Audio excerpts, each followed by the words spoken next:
જય માતાજી મિત્રો, હું આજ નવો એક ભાગ રજૂ કરું છું. ભા દેવાણી, જે દેવાણી પરિવાર પછે ગામ ભાયતના 14 ગામ હજી એનું નામ ધરીને ઉભા છે દેવાણી પરિવાર. એવા ભા દેવાણી જે વખતે સેનાપતિ હતા ભાવનગર રાજના, એ વખતે આતાભાઈ ગોહિલનું રાજ ધરતીને નહોતો ધણી નથી કરતી નખતા વરી તોય વખતા ધન પેરમના ધણી.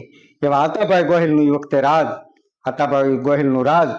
એમાં તળાજુ ભાંગવા માટે ભાવનગરની ફોજ પડી છે હવે. અને ઘટના એવી બની કે તળાજુ છે એ ખંભાતના નવાબ પાસેથી 70,000 કોરી દઈને રોકડે ખરીદેલું તેદી. પણ નમક હલાલ નુરુદ્દીન છે એ તળાજુ ખાલી નથી કરતો. અને ભાવ હુતા હુતા વિચાર કરે છે કેવો નમક હલાલ આ નુરુદ્દીન 70,000 કોરી દઈને તળાજુ ખરીદ્યું, નમક હલાલ ખાલી નથી કરતો અને ભાવનગરની ફોજ પડી છે. એમાં હુતા હુતા વિચાર કરે, એમાં કોઈક ચાકરે આવીને કીધું કે ભા તમને મહારાજ બોલાવે છે. કે અટાણે મહારાજને શું મારું કામ પડ્યું, તમને બોલાવે છે, ભાવનગર જવું છે મહારાજને. કે અટાણે ભાવનગર? તો કે આ ભાવનગર સાંભળ્યું મહારાજને. ચતુર ભા દેવાણી એ વાત આખી કળી ગયો અને એને કીધું ભાવનગર મહારાજને કે જોજો મહારાજ, 2 જ રાત, ત્રીજી રાત ન જાય. અત્યારે ભેળવણ થઈ ચૂકી છે અને નુરુદ્દીનના ગઢની અંદર અંગારા ધરે છે અને મહારાજ વિનાની આખી ફોજ રજળી જાહે. તે કે 2 જ રાત ભા, ત્રીજી રાત નો થવા દો. અને ભાવનગર મહારાજે અડી મારીને ઘોડીને હાલી નીકળી ભાવનગરના રસ્તે. ઈ રણવાસમાં ગયા તે વખતે વણા સ્ટેટના દીકરી તેથી ભાવનગર આતાભાઈ ગોહિલના ઘરે રાણી તરીકે. હવે ઈ રણવાસની અંદર ભાવનગર મહારાજ હું તળાજુ, હું ભા દેવાણી, હું વેણ, હું વચન, એ બધું ભાવનગર દરબાર ભૂલી ગયા. અને અહીંયા ભા દેવાણીને એમ થયું કે 1 રાત, 2 રાત, ત્રીજી રાત, દિવસ માથે દી જવા માંડ્યા પણ તોય હજી ભાવનગર મહારાજ આતોભાઈ જે આવતા નથી. અને ભાવનગર પછી કંટાળીને છેલ્લે ભા દેવાણીએ સમાચારમાં ચિઠ્ઠી મોકલાવી કે એ ઠાકોર, આવા ટાણે તું અફળ ઝાડવાની હેઠે તું ક્યાં સુધી બેઠો રહીશ. અને ચિઠ્ઠી અહીંથી ભાઈ ખેતીઓ લઈને નીકળ્યો અને ભાવનગર મહારાજને આપી. અને હાથમાં આપતાની વેચતા લાલ ઘૂમ આંખ્યું થઈ ગઈ મહારાજની. એને એમ થયું કે ભા દેવાણી ભલે 50 વર્ષની આધેડ ઉંમર છે છતાંય મારો ચાકર કહેવાય, આવી ચિઠ્ઠી લખાય. અને મહારાજની ભ્રકુટીનો મરોડ બદલાણો. એને એમ થયું કે આવી ચિઠ્ઠી.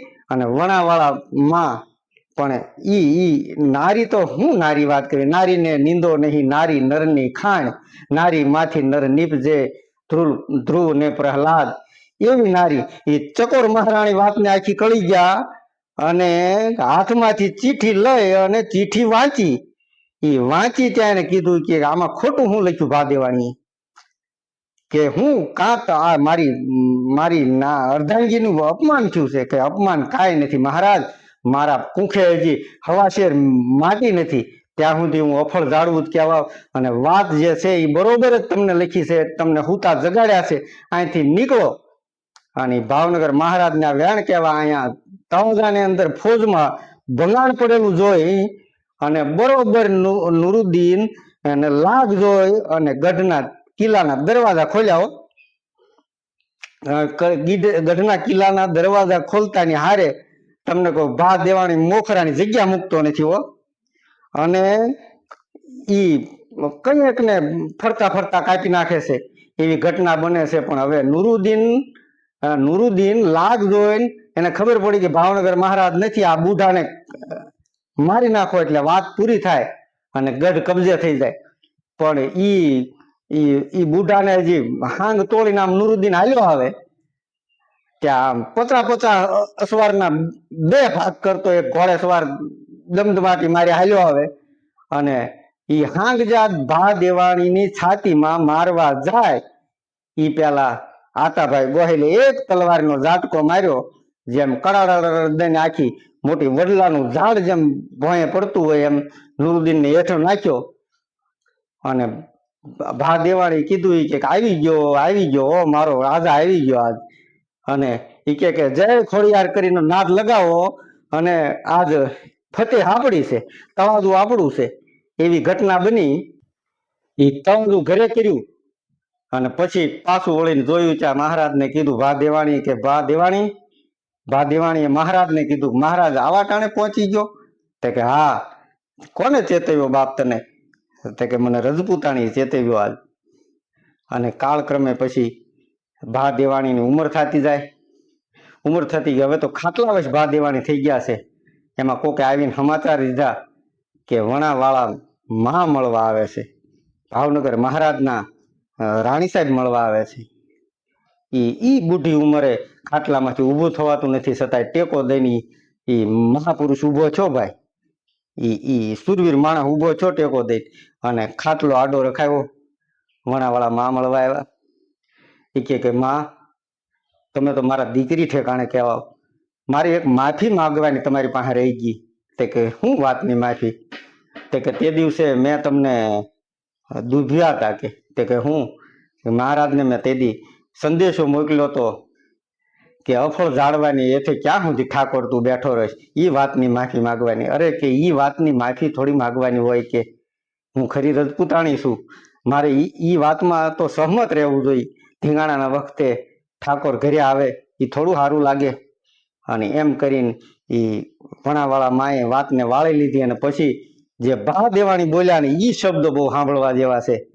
ભાવનગર ભા દેવાણી જે વખતે શબ્દો જે બોલ્યા કે ઈ દિલ્હીના રાજમાં 11મી સદી વખતે ઈ વખતની એને ખબર હતી કે દિલ્હીના રાજમાં 11મી સદીમાં તો પૃથ્વીરાજની હારે તારી જેવી રજપૂતાણી સંયુક્તાણે ને ઠેકાણે તારી જેવી માં જો રજપૂતાણી હોત ને તો આજ આ ભારતની આવી જે પરિસ્થિતિ થઈ ન થઈ હોત. અને પછી તમને કહું, બધાને ભલામણ કરે છે ભા દેવાણી, મોતની છેલ્લી ઘડી છે. પોતાના ઘરવાળા પત્નીને બોલાવ્યા છે માને ભા દેવાણીના ઘરેથી કે આ છોકરાને શિખામણ આપજે કે ભાવનગરની હાટે જીવવું પડે તોય ભલે, મરી જવું હોય તોય ભલે, કે જે મરી જાય પણ કોઈ દી ભાવનગરનું પડખું ન મૂકે. તારે જે ઈ ભા દેવાણીના ઘરના જેવી તેવી સ્ત્રી નહીં પણ અસલ રજપૂતાણીઓ. એને કીધું કે તમે આ બધી ભલામણ કોને કરો છો? તે કે હું તમને કરું છું.